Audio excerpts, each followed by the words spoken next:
Well, as that banner image at the beginning shows, it's time to have a come to Jesus discussion about what really went on with this case here that happened in the city of Barstow, California, on the night of January 20, 2024.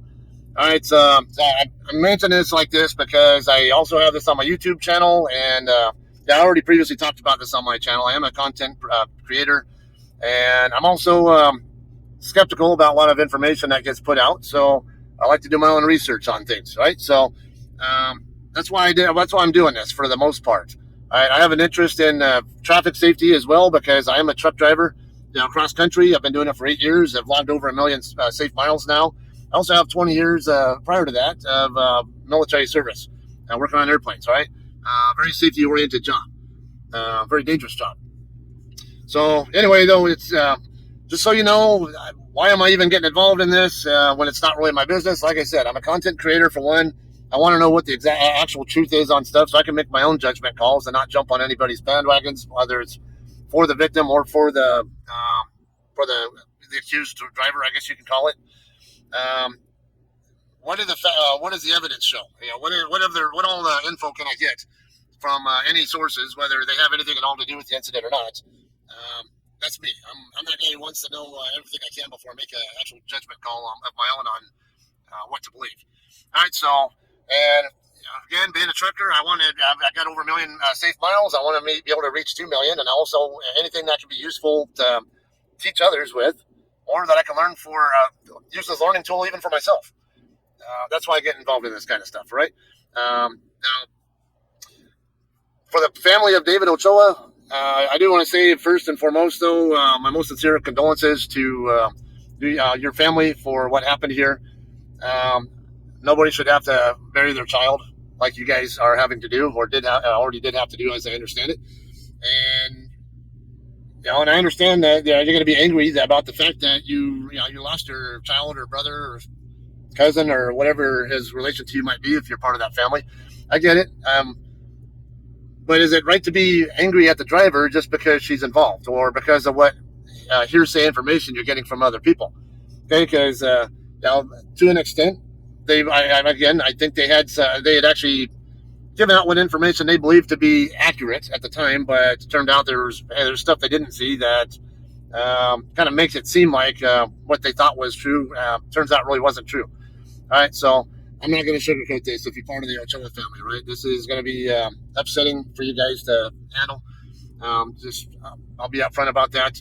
I'm going to give details in some of these pictures that I'm going to show. I'm not going to show any pictures of David's body, but I'm going to show pictures of the actual accident scene, where the accident scene happened, some perspective views, some information about Vanessa, whether or not she was actually a hit-and-run driver or she stayed at the scene. I'm going to have some other stuff as well about whether, what else? Okay, I'm also going to have some info about speed versus reaction time versus reaction distance, headlight standards as far as what's the minimum or minimum required visibility with both low beam and high beam, and some other mitigating, some other circumstances with that can affect that. And what else? And at the end, I'm also going to talk about let's say doxing, cyber harassment, cyber stalking, and threats online, all right? All of which can lead you to jail time and fines. All right, I'm going to show you guys the legality information on that, and there's a whole bunch of it going on every platform that I'm seeing. YouTube, TikTok, Facebook. I'm sure there's some stuff on Instagram I haven't even looked for yet.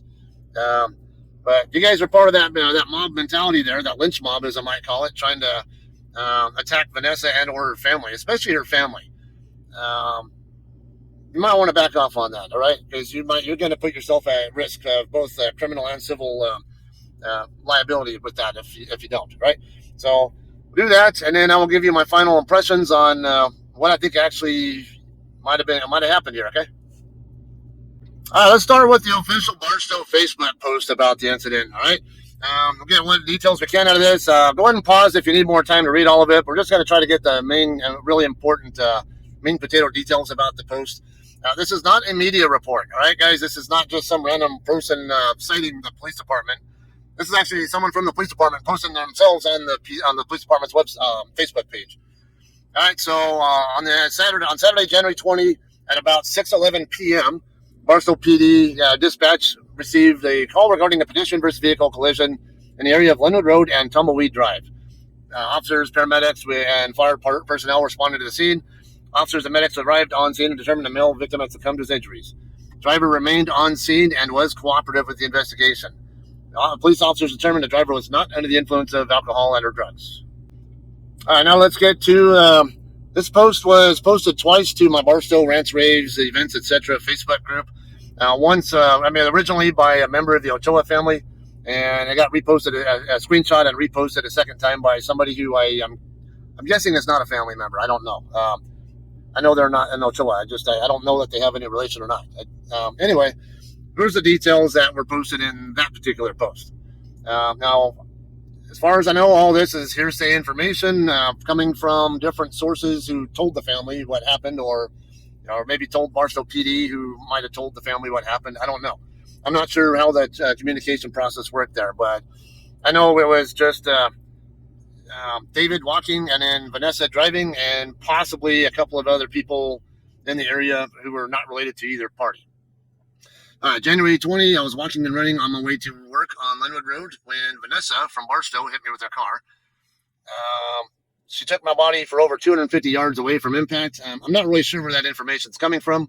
How it was known that the body was thrown that distance. I don't know. Maybe someone can tell me some more on that. She left the scene and left me for dead. She did not call 911 to get help or report the accident. 2 other drivers pulled over and stopped to check if I had a pulse, but I was already gone.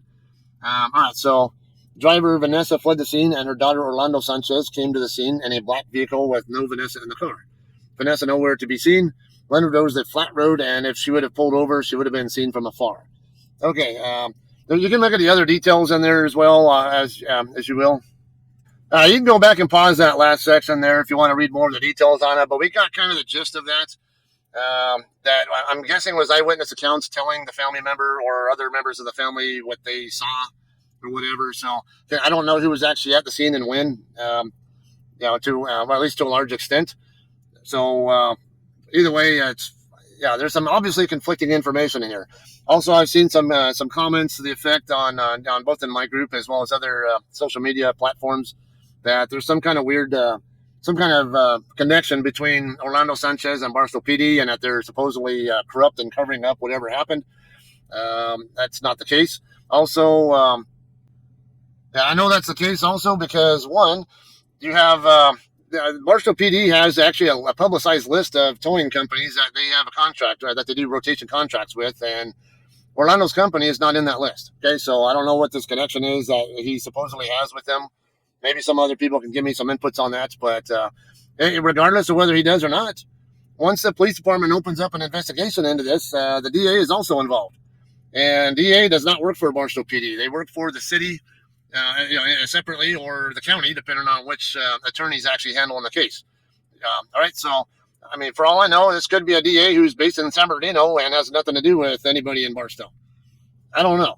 But once that person is involved, though, they start dictating what actually goes on. It's, hey, do I have a case for a criminal complaint here at all?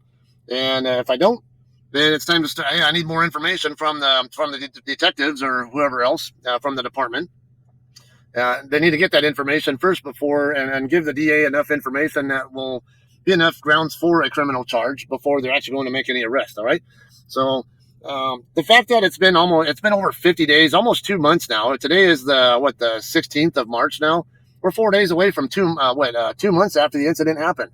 She's not even been arrested for a hit and run yet. And there's been claims about her fleeing the scene and it was a hit and run. Okay, she's not fleeing from anybody. The cops know where she's at. What does that tell you? She's not been arrested yet in almost 2 months, even though the cops know where she is. She didn't hit and run, all right? So whoever's coming up with that crap, or whoever's believing that crap, you might want to get your facts straight, all right? And I'm going to show you proof in these pictures coming up that she did not flee the scene. All right, let's start with, as far as the other pictures, the evidence, as I might want to call it. Let's start with this one here, okay? This is a 911, an outgoing 911 call that was placed at 6:12 p.m. and it lasted for 7 minutes. I wonder whose phone that might have came from.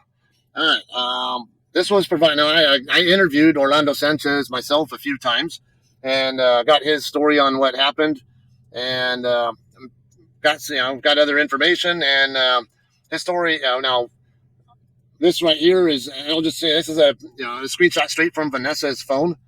So this is proof. Yes, she did call 911. I'm not sure where it's coming out that she didn't call 911, because there's a proof. Yes, she did. All right, let's start with this here as well. This is a Google map view of the Barstow area. For those of you guys who aren't familiar with the area, that's why I want to show this, to get kind of a perspective on where exactly it's at. Then I have a lot of trucking friends also who are kind of familiar with the area and might want to get a better idea on this as well. Even those of you guys who actually live in the Barstow area, maybe not completely sure on things, right? So BPD's post said that the incident happened around where Linwood Road and Tumbleweed Drive meet up, and driver stayed on scene, and I'm going to show you all this information here, okay? Right here is Linwood Road. It comes around this way, intersects with Main Street here, and comes all the way up to Highway 58. I'm going to go ahead and zoom in over here. Now, Tumbleweed Drive is right about in this area right here. All right, so, yeah, you got the Love's truck stop right here. You just keep going away from I-15 right there, and it's right down here where it happened. Okay, something else here. See this road right here? This is called Tortoise Road. That's also going to come into play in a little bit here, right? All right, let's go ahead and drop this guy down here first. Now, this is looking toward I-15 right here. Now, if you're looking in that direction, yeah, you have a very nice clear view all the way up to where the TA truck stop is right there in front of that curve. The Love's truck stop is right here. And, all right, so these bushes here, there's going to have some significance there, too, to which ones are involved. I don't know, but it's somewhere in that ballpark. That something's going to come into play. This guardrail here, that also comes into play. Tumbleweed Drive it's not really a road. It's more like it's mapped as a road, kind of right there, I guess I would say. All right, another thing here. So, yeah, we got the lane dividers here. Something else that I want to show you is, at what point does the no passing zone for the traffic going toward I-15 become a passing zone? Looks like it's right there about where I'm at, possibly. Or, no, a little bit further up. Okay, right here. There's a reason why I want to know this, because there's some significance to this as well. All right, so this is basically this is about the area where David's body came to rest. The truth is, looking in this direction over here is not the way Vanessa Sanchez was driving in. She, as I understand it from interviewing her father, is she was on her way home from work when this happened. Now, she works over there in the area of I-15 and Linwood Road. That's all that needs to be known, or all that matters at this point in time. Also, David Ochoa. He also was, I guess his place of employment was also in the area of I-15 and Linwood Road. Now, David was on his way to work, and Vanessa was on her way home from work. So, in other words, they were both traveling right toward, they were, whatever their means of travel was directly toward each other. But looking in this direction here, this is the direction that Vanessa was actually traveling in. Where did she come to a stop? Well, first you got a curve right here, and then it comes around behind this hill there, so you can't see anything here if you're at the scene where the body's at. If she came now, as I understood, she came to I was told that she came to a stop right by where the abandoned houses were at over here on the south end of Linwood itself. I'm going to show you where that's at.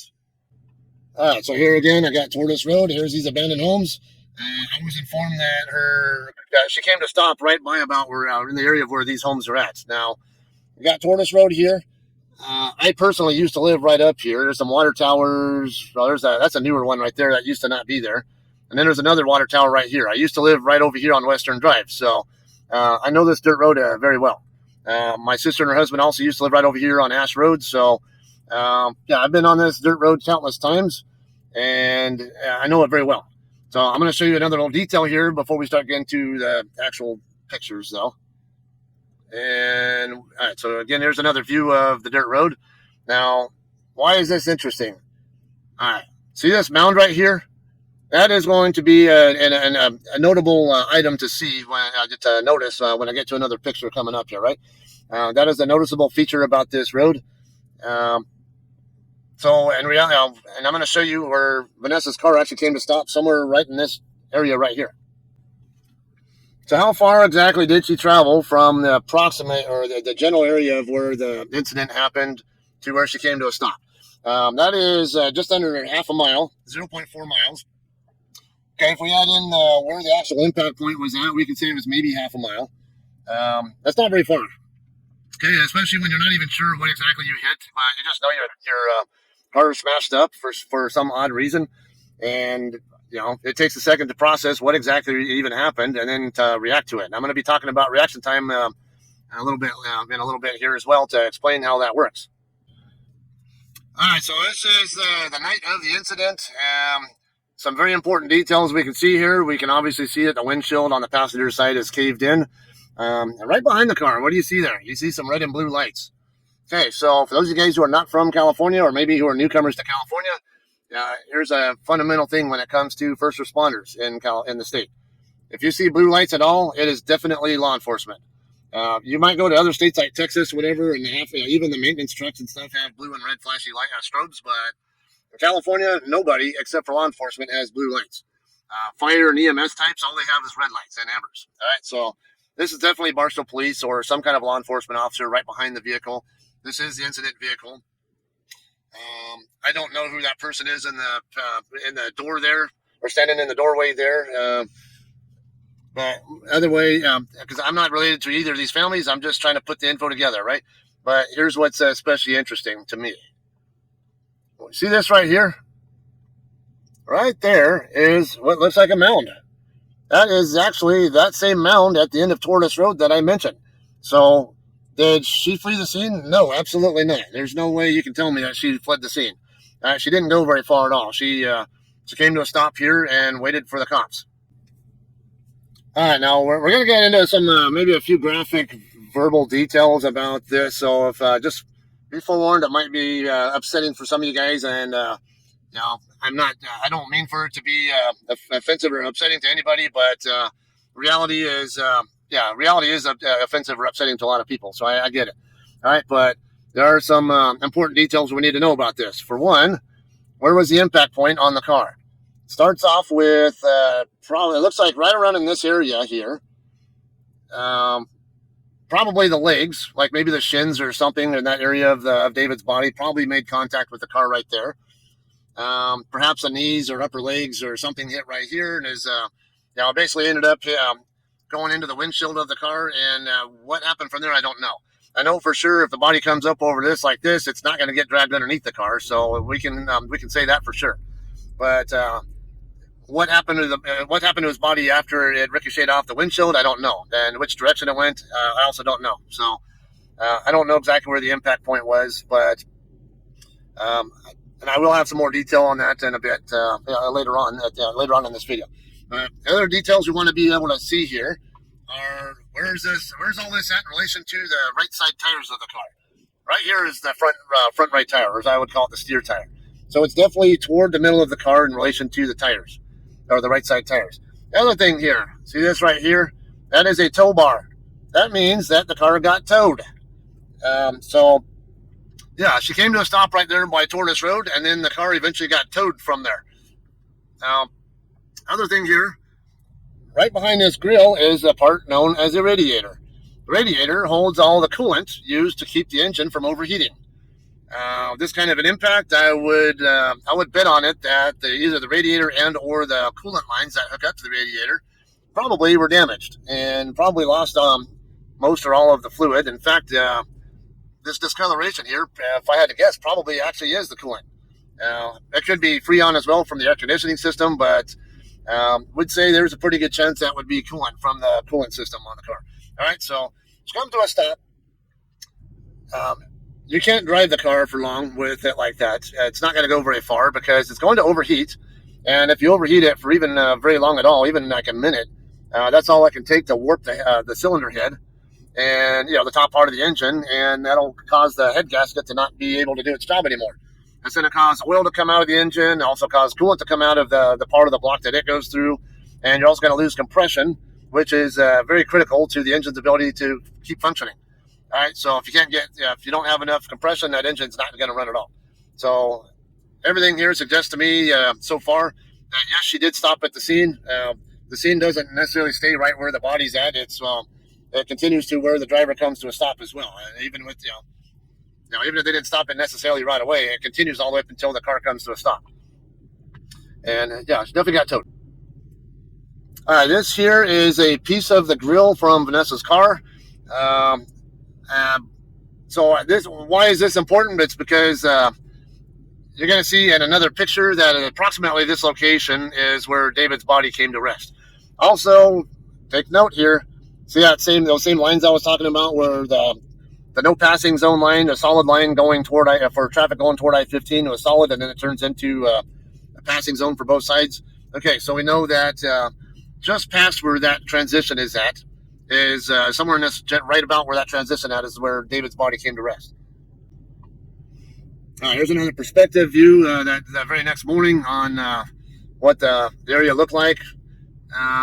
Again, you can see all this. Now, there's a beer can box there that's kind of might not really have any significance, but can be useful for location there. But yeah, again, we know that well, actually, no, yeah, I was wrong here. There was a significance to that beer box, because right here you can see some disturbance, we'll call it there, and those are gurney tracks. Okay, so the gurney, his body was in the middle of the lane, from my understanding, and the gurney obviously was over here in this general area somewhere, and then it came over this way and came over here to or from what I assume to be the coroner vehicle. All right, again, this is the same area, same spot here, but looking toward I-15 instead. What's interesting here, particularly, are these tire tracks. All right, so something was in the dirt there, but what was it? It could have either been the coroner vehicle or it could have been Vanessa Sanchez's vehicle. But there are telltale signs here that suggest one way or the other, and I'm going to go into that detail here. Okay, so let's say if she got into the dirt at speed, at 50 plus miles an hour, because the speed limit in this area is 50 miles an hour. By the way, I'm personally familiar with the area. If you go in that dirt like that and make this kind of a quick turn, you're going to lose control of your car. I'll guarantee it. Now, one of two things are going to happen. Either your steer tires are going to turn, but the car is going to keep going straight, which is what you call understeer. But if that's the case, you're going to see, you would see evidence showing that the tires were steering in one direction, but the car kept going straight instead. And if it was an oversteer, where the back of the car kicked out, you would see other marks there, and eventually, basically, where four tracks would merge into two for the most part. That's not really the case going on here, though. So the other thing that I considered was, because I know it rained earlier that same day. Even my wife told me that. Is it possible that this area was muddy and unsuitable for a pedestrian to walk on? And the answer to that is most likely not, because again, if you look at these tire tracks, if this was muddy, whatever vehicle laid these tracks would have, especially if it was stationary somewhere over here, it would have laid deeper tracks into there, but they're not. It looks like it was pretty firm surface at the time whatever put these tracks down, put them there.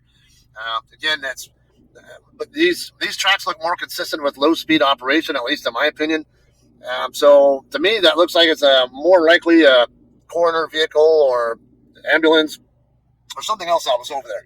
Maybe anybody who passed by the scene before they closed the road down might be able to give some insight into what was over there. But one thing we do know for sure, that a gurney actually did come over onto this side of the road. So we already know that either an ambulance and or the coroner vehicle, just by virtue of that, was definitely over here in the dirt.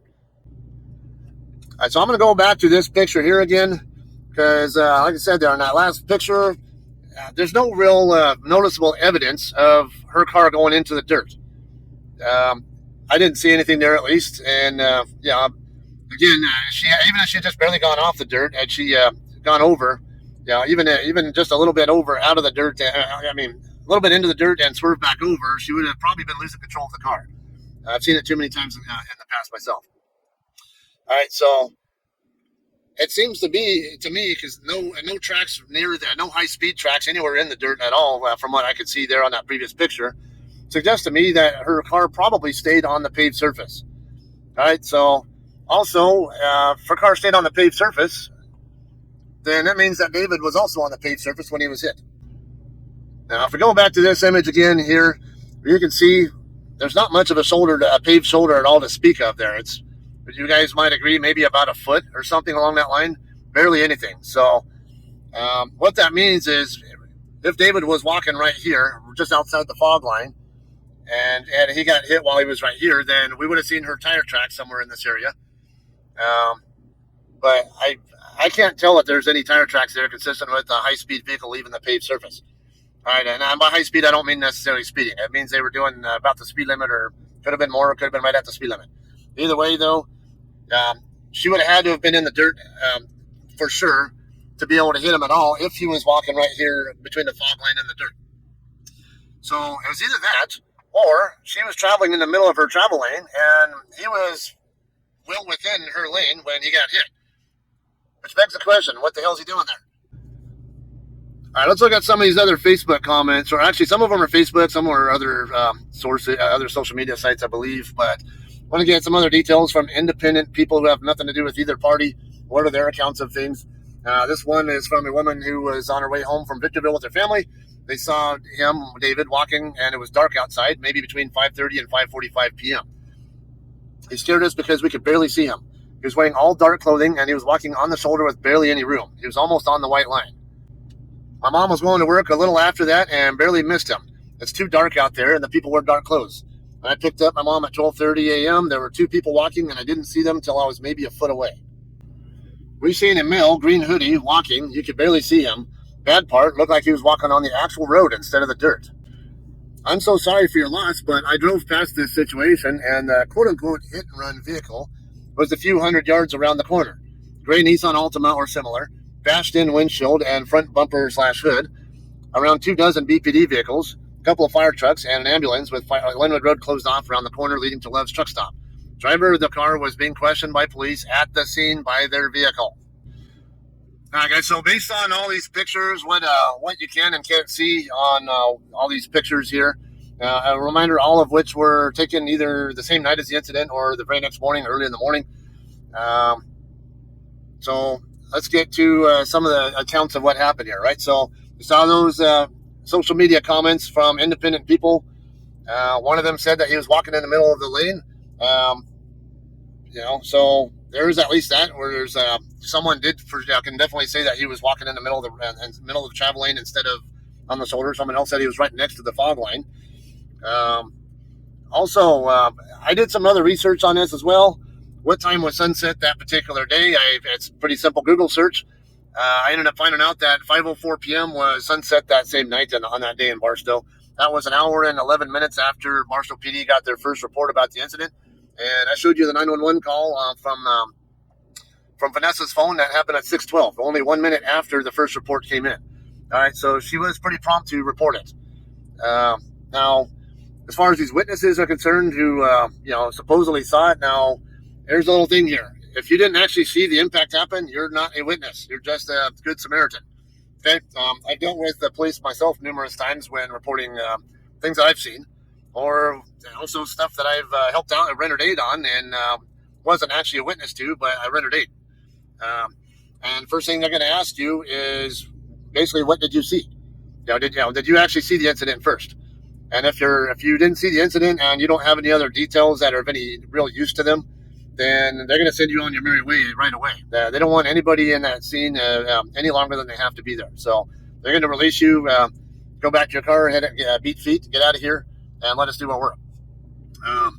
If you're actually a witness, even then, they're still pretty quick. They'll usually get your name, phone number, get whatever statements that you might have for them. If you have dash cam footage, they might even look at it. And even my past experience with dash cam footage is I've had times where I actually show the dash cam footage of what happened, and they have my contact info, and I never get called or anything asking for a copy of it. So a lot of times it's as simple as that. Hey, here's my dash cam footage. This is what happened. All right, so they don't want anybody in that scene. So they're going to get everybody out of there quickly. And it is pretty common for people who are just good Samaritans to believe they were witnesses. But again, if you did not actually see the impact happen, you're just a good Samaritan. Now, I understand there was a couple of young ladies who were driving through the area and just happened to come across the body. As from interviews with Orlando Sanchez, again, this is hearsay information, all right? But as I was told by him, or as I'm understanding from him, again, I could be even butchering his details. So I understand there were a couple of young ladies who came up on David's body laying on the ground. They did not actually see what happened. from what I can best understand. All right, so they didn't see anybody in the area. They have no idea that Vanessa's car came to a full stop right around the curve, that hilly curve that I showed you guys earlier. So they had good reason to honestly believe that it was a hit and run incident. So that's probably where these hit and run allegations probably came about. As you saw there, though, this was definitely not a hit and run. She most definitely did stop right by Tortoise Road and waited for the cops.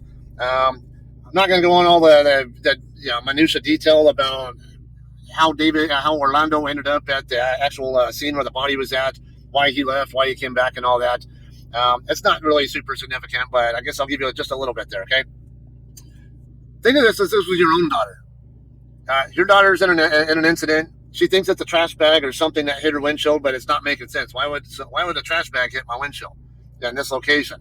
And and it's like she's wanting to what she saw versus what she's afraid that actually might have happened, or two different things. But she didn't know for sure what it was.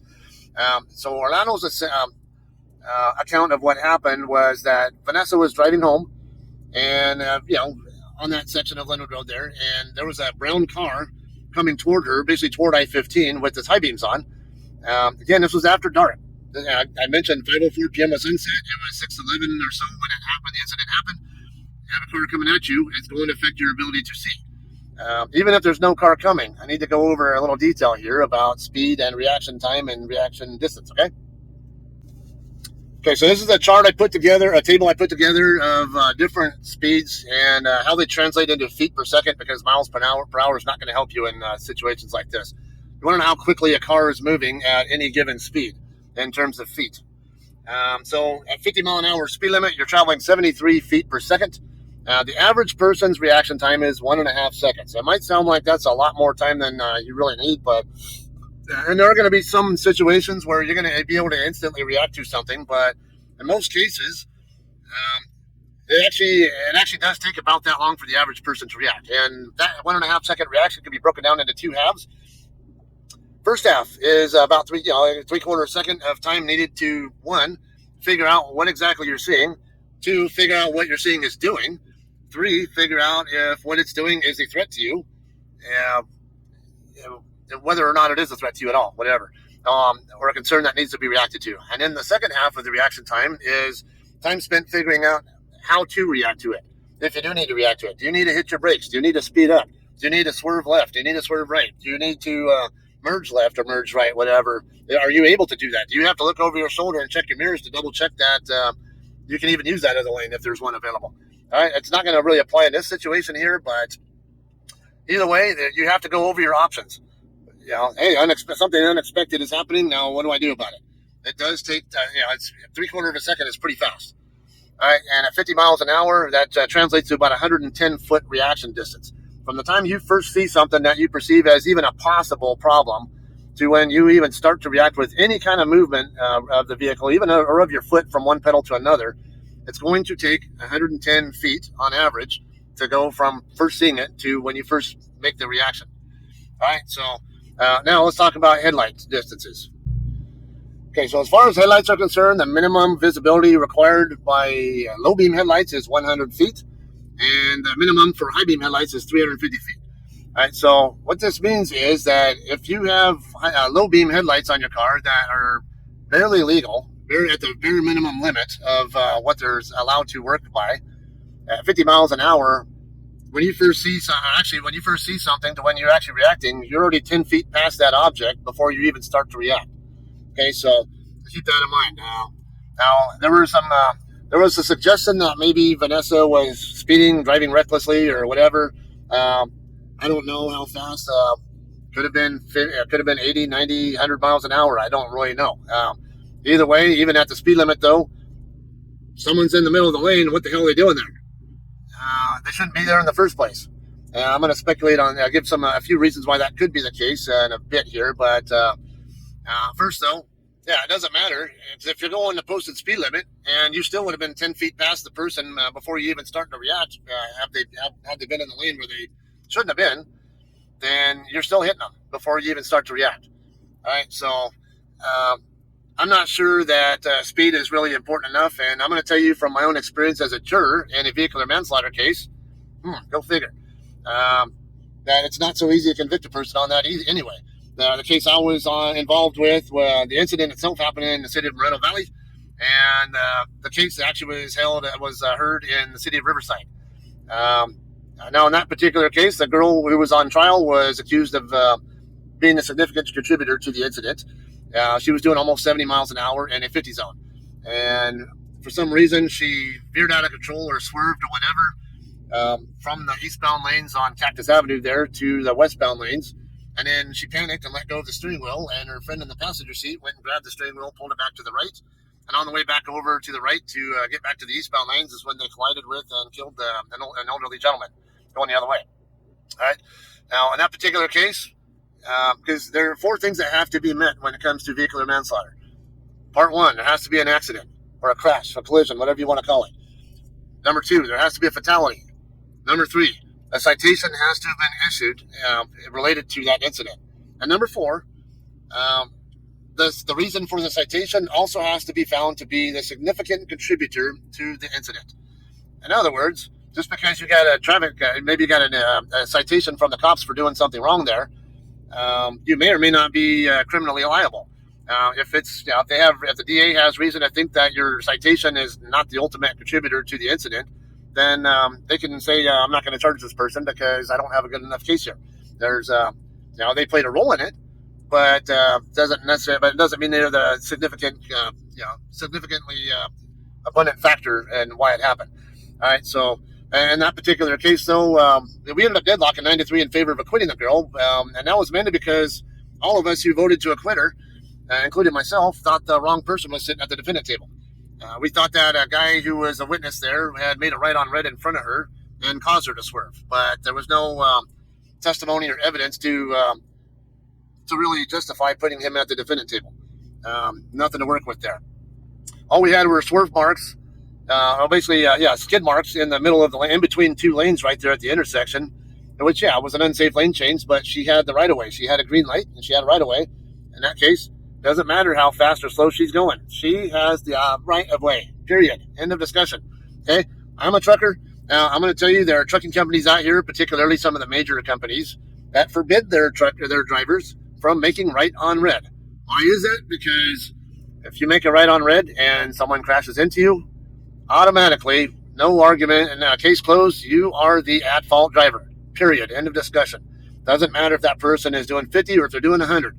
They have a green light and you didn't yield to them, and you can't be completely certain that it's safe to make the turn without causing someone to crash into you. You're the dude who's at fault. Okay, so same kind of situation here. Who's the right-of-way individual and who's not the right-of-way individual?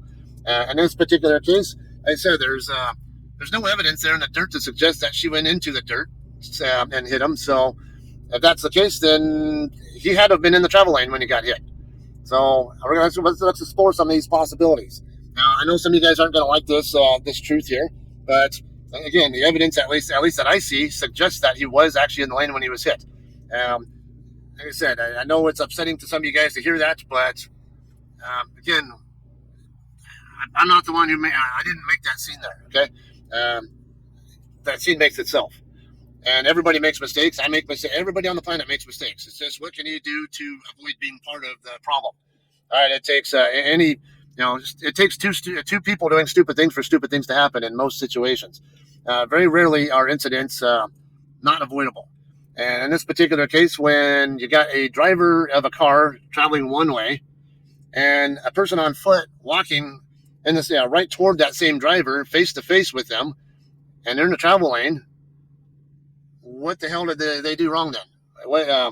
How did this? Why would this be the case? There's 3 possibilities I can think of there why that would possibly be the case. One, was David maybe in the middle of crossing the street from one side to the other? Perhaps maybe he was on the eastbound side of the street, and maybe he crossed over to the westbound side thinking that he'd get over to the other side on time before the driver got to his position. And wasn't, maybe he just assumed that she saw him when it was dark and he's wearing dark clothes. That's a novel idea. Let's assume that people don't see it, that people can see us. Even if they can see us, let's just assume that they're not looking at their phone, or they're not drunk, or something else. Okay, so and I'm not trying to be. I'm not trying to bash on David, okay? Because I see it countless times from everybody out here. I almost hit a guy in the fuel island at a truck stop in Phoenix, Arizona, just a couple weeks ago. Because why? He went right across my lane as I was coming into it, without even the first clue that I was coming in, even though I saw everything happening. All right, so yeah, people do make mistakes. They get careless, complacent. Perhaps that was what went on there. If that wasn't the case, maybe he was walking in the lane and it sounded like he had headphones at the scene and was possibly listening to music as he was walking and whatever to work. I get it. I totally get it. If he had to walk, I don't know how far that was from his home in the Linwood/Grandview area to his job site. I would have to guess it's at least a few miles, 3 or 4 miles, perhaps, I guess. Yeah, I would be wanting to listen to music too. Perhaps, so was he looking down at his phone, not paying any attention while walking in the lane that he shouldn't have been in the first place when he got hit? I don't know. He could have been looking down like this, forgot that there's somebody coming, regardless of their speed again, and that person couldn't see him, and especially with someone's high beam headlights shining at them, making their visibility even worse. Was that a possibility? Yeah, absolutely. And then the last possibility, I know this is going to be especially upsetting, but it is a reality that does happen. I have a personal friend of mine who was a victim of exactly this type of thing. So was it a suicide by vehicle attempt or a case, or actually a successful suicide by vehicle attempt? Yes, that does happen. I don't know. I've kind of heard some speculation involving David that could, if it's true, could be a motive for that. I don't know. But I'm not going to go into that detail there. That's not my business. I don't need to be airing his personal business or his family's business there. That's between him and his family. What his mental health situation was. If there's anything that would possibly motivate him to want to kill himself on purpose, I don't know. But those are possibilities that have to be explored. All right. And either way, though, like I said, the evidence that we see in those pictures does not support any theory about her car leaving the paved surface. And it sure as hell doesn't support any claims that she fled the scene. All right, so in which case, I can't sit there and blame Vanessa at all for what happened here. It just, again, something bad happened. Bad situation and bad result. And whose fault is it? I'm not going to say that it's anybody in particular's fault. At least the evidence suggests that it was probably David's fault. But again, I don't know. Barstow Police and the DA would know a lot more about that because they have, I'm sure they have a lot more evidence to work with than I have. And also, by the way, for those of you guys who think that BPD has some kind of shady, corrupt involvement with Orlando Sanchez, again, Orlando's business doesn't even have any kind of connection with Barstow's towing rotation. And if you guys know anything about the judicial process, again, the DA has to, they get involved once any report's filed at all. And once they're involved, it's kind of out of Barstow PD's hands as far as what discretion gets done. If the DA says, I want to prosecute this no matter what, regardless, and even though if, let's say, Barstow PD, their officers have reason to think that there's not really anything to really go after, well, the DA can still override them and say, no, we got something that could be a crime here. I need this or that information. They're going to go get that information, even if they don't think that they have a case. All right, so let's... forget about this corruption shit, right? This is, I know that kind of stuff can happen, but everything I'm seeing here from the pictures corroborates everything that was told to me by Orlando Sanchez. So I don't know what you guys think about that. I'm sure some of you guys are going to be inclined to have reasons to want to hate on Vanessa and or her family regardless. All right, so... That's it, but I'm going to go ahead and finish with a couple other little details here, and that's going to be about cyber harassment, the cyber stalking, threats, and the stuff, and doxing and stuff like that, right? All right, let's start with this one here. You go ahead and pause if you need more time. I'm just going to be real quick on this one. For Californians who are the target of online harassment, okay, depending on the type of harassment you're experiencing, online harassment laws provide some protection and legal recourse. In particular, California criminalizes the following types of online abuse: cyber harassment, cyber stalking, cyber exploitation, and threats. To be charged with cyber harassment, a perpetrator must use an electronic communication device to post information on the internet about an individual that is likely to incite unlawful behavior by a third person.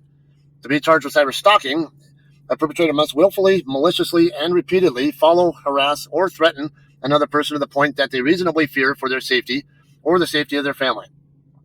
To be charged with, we're not going to do the cyber exploitation part, but in threats, it should be pretty easy. Perpetrator must threaten to unlawfully kill or cause great bodily injury to another person. Next one, as far as cyber harassment is concerned, that is covered by Section 653.2 of the California Penal Code. It is a misdemeanor to electronically post certain types of information, blah, blah, blah. Same stuff for the most part we already looked at. Is doxing a crime in California? Yes, it is. It is also covered under 653.2. It is a crime for an individual to release personally identifying information about another person with the intent of causing that person unwanted physical contact, injury, or harassment. So, with the intent of causing, even just unwanted harassment. And I'm going to tell you, I know there's a TikTok video out there that has a picture of Vanessa Sanchez on it. And basically saying that this is the woman who killed my child or whatever. And basically calls for people to harass and do whatever else to her. Okay, so that's criminal behavior right there. If you're part of that, part of the Ochoa family, you might want to really think about backing off on what you're posting publicly, as well as everybody else who's getting on that bandwagon, all right? You might be the one going to jail instead of Vanessa for the way this is going. Also, the release of that information must place the victim in reasonable fear for their or their immediate family's safety. Additionally, the information must have been posted without the consent of the victim. I'm pretty sure that TikTok video has Vanessa's picture without her consent. Penalties for 653.2 violation is punishable by up to 1 year in county jail and a fine of up to $1,000 or both. However, in certain circumstances where aggravated factors exist, the penalties may be increased. Threats, those are covered by Section 422. That is also imprisonment up to a year and a $1,000 fine as well. Facebook. If you get caught doing this kind of stuff on Facebook, this is what can happen here. They might remove your content, and they might even ban you from their platform if you're repeatedly violating their community guidelines. And it doesn't necessarily mean that you're violating the same community guideline. All right. Now, my Facebook group, I'm constantly dealing with content that violates Facebook's rules, not mine. Like the pet rehoming content in that group. That's not my rule. That's Facebook's. But I have to enforce it because it's Facebook's rule, and they'll take the content down themselves. That's what you call a community standard violation. And it's the same thing here. If you're repeatedly violating their rules, they can actually ban you from their site. All right, so I'm going to finish this off with something that probably should have been talked about at the very beginning here, and that is with all that harassment and stuff going on, I've personally seen comments in TikTok videos and even on Facebook and elsewhere from people actually publicizing the phone number of Orlando's business and actually blatantly inviting people to call and harass that business and basically try to cancel them. All right, you might want to back off on that because you're going to be the one wearing steel bracelets more likely if a criminal complaint gets filed about that. And personally, you mess with my livelihood, the gloves are coming off. I'm going to use every avenue I can to make sure that you pay for screwing with my livelihood. Okay, and when I have a life to live, I have to be able to make a living and support my family, and that's being messed with by somebody for no good reason. That's not okay. All right. Now, again, think about it this way: if you were Vanessa's dad, or let's just say if your own child was involved in something along this line, and your daughter called you up or your child called you up and, hey, I had this emergency happen, how would you respond to that? And now you've seen the pictures. Now you know where Vanessa came to stop, and you're her dad, and you come up on her disabled vehicle and you see the damage to it, and you know that what probably did happen was the case, but you don't know anything because that's the first thing that you see was your daughter's car and nothing else. What do? You'd probably do the same thing that Orlando did. Drive from there down to where the scene was at, and see what's going on, and then come up on there and find a dead body in the road with a couple of young women there trying to render aid to what little extent they even can. All right, so that's what he came up on, and basically got what information he could. At least this was his account of what happened. Had no idea what happened until then. Then he went back to the scene where Vanessa was at and told her what happened. And at that point, Vanessa had a nervous breakdown. She started bawling her head off, crying, and was shaking and all that. And I've seen that kind of stuff happen too with accidents where someone, it can be like 100 degrees and they'll start shivering like crazy, like it's minus 20. All right, she's going through that. It's overwhelming her emotionally and mentally. So he goes back to the accident scene, to the impact area where David's body ended up at.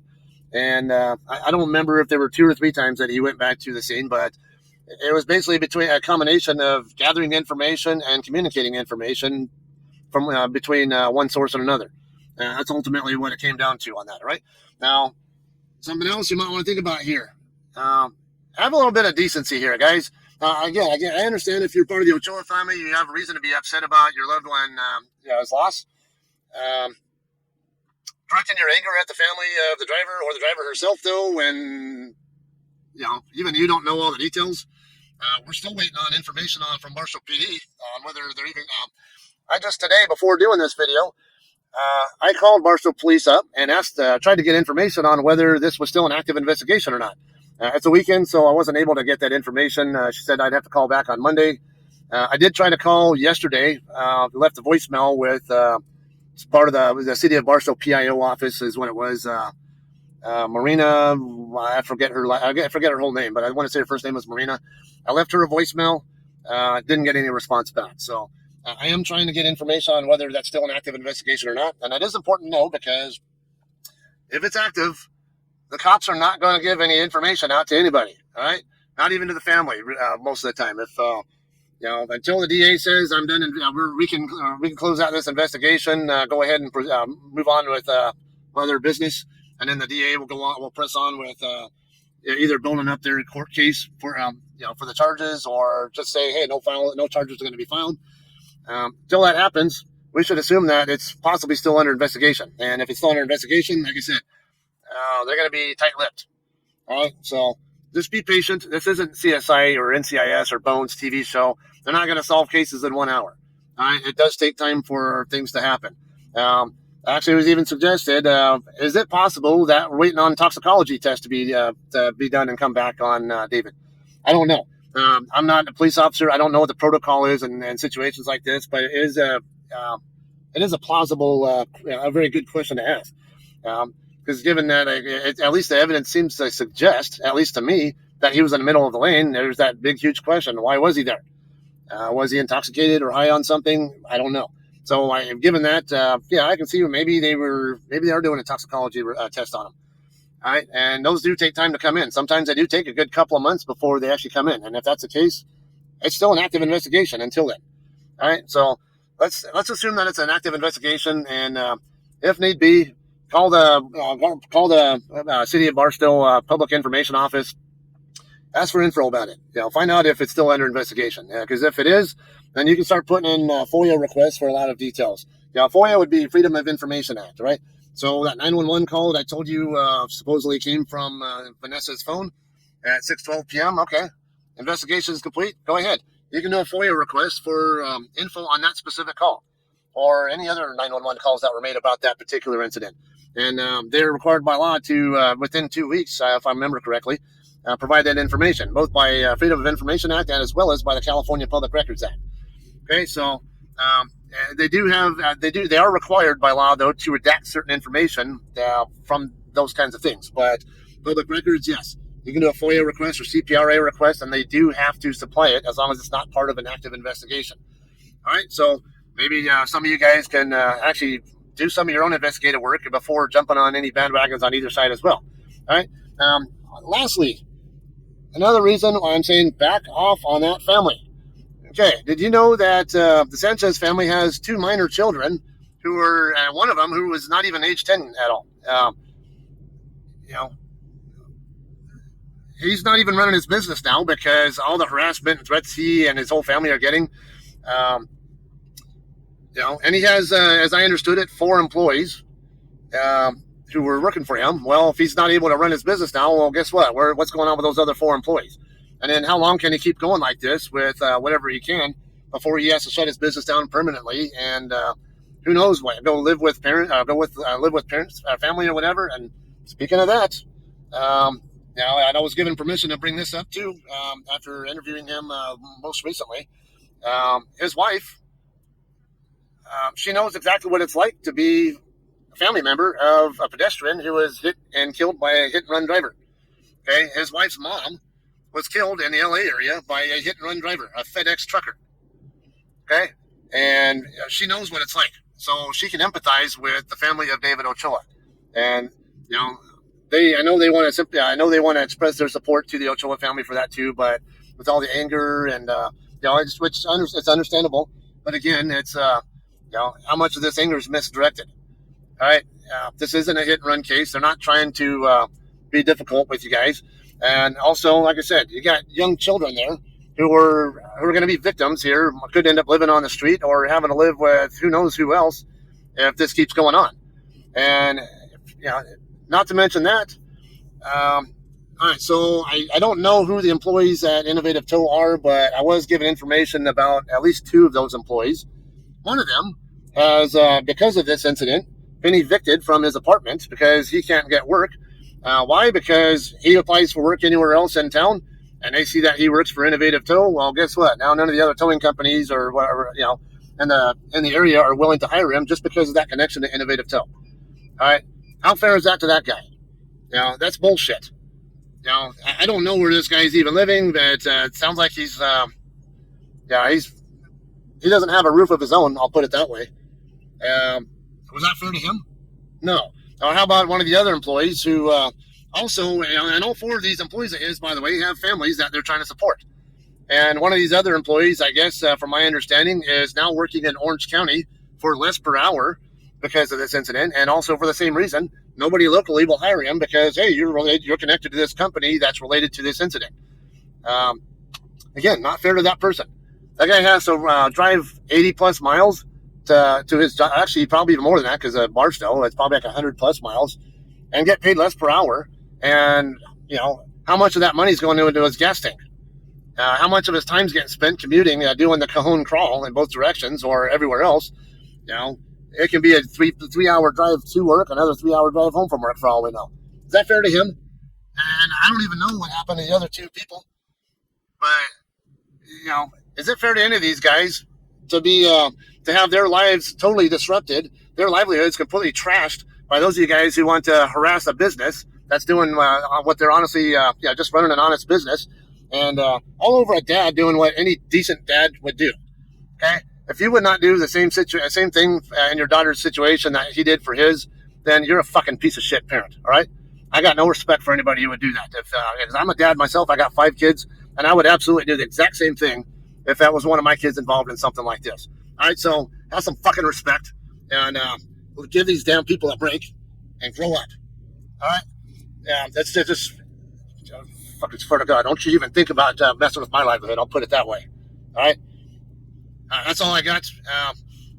I know, again, I'm not trying to piss in people's Cheerios here, but there's already a lot of damage been done, enough where I think both criminal and civil charges can be filed against a whole bunch of people based on what I've seen. And if that was me in Orlando's situation, if I was in the same exact situation, I would have already been doing that a long time ago. You're not going to screw with my livelihood. I don't, and I play dirty, so I'm not going to go down easy like that. Okay, so give these people a break. Let them live their lives. All right, accept that something bad happened, and that sometimes you can't really blame anybody for it except for yourselves. All right, now I know nobody likes to blame dead people, but in most cases, I can't tell you enough how much you have to advocate for yourself. How do I know this? Anybody who has a motorcycle license, tell me about how much you have to do the riding for other people. If you have any kind of experience with a motorcycle, you know there are a lot of stupid people out there on the road doing a lot of stupid things. And it doesn't matter if it's your fault or the other person's fault. If you have a run-in with them, you're getting hit and killed, and you don't get to blame them because you're not alive to blame them anymore. All right, you only get to blame people if you survive it. And in most cases, when you're on a motorcycle, you're not going to survive it.